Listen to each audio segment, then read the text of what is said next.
অনুপ্রবেশ চক্রের পর্দাফাঁস, ভুয়ো নথি তৈরি করে বাংলাদেশিদের অনুপ্রবেশের অভিযোগ। দিল্লিতে গ্রেফতার 11 জন, এর মধ্যে 5 জন বাংলাদেশি। এরপরই অভিযান দিল্লি পুলিশের, তল্লাশি দিল্লির কালিন্দী কুঞ্জ এলাকায়। অনুপ্রবেশ চক্রের পর্দাফাঁস, দিল্লিতে গ্রেফতার 11 জন। আমরা বিস্তারিত জানবো, আমাদের সঙ্গে টেলিফোনে রয়েছেন প্রতিনিধি বাসব রায়। বাসব, কি তথ্য রয়েছে এই মুহূর্তে বিষয়ে?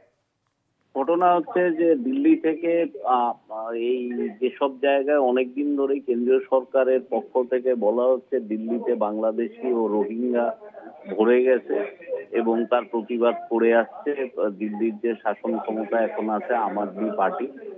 কিন্তু দিল্লি পুলিশ সেটা কেন্দ্রীয় সরকারের অধীনে, তারা বাংলাদেশ মানে বিদেশি খোঁজার জন্য দিল্লির বিভিন্ন জায়গায়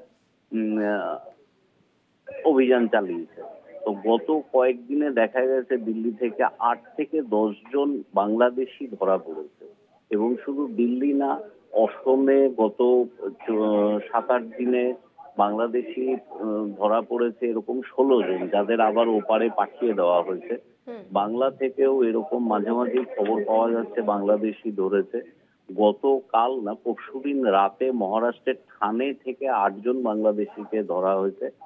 এছাড়া যে জঙ্গি যোগ যেহেতু মুর্শিদাবাদের হরিহরপাড়া বা কেরল থেকেও বাংলাদেশিদের ধরা হচ্ছে, যাদের ওই আনসারুল্লাহ বাংলা যে জঙ্গি সংগঠন তাদের সঙ্গে যুক্ত বা সেই মডেলগুলো কাজ করার জন্য।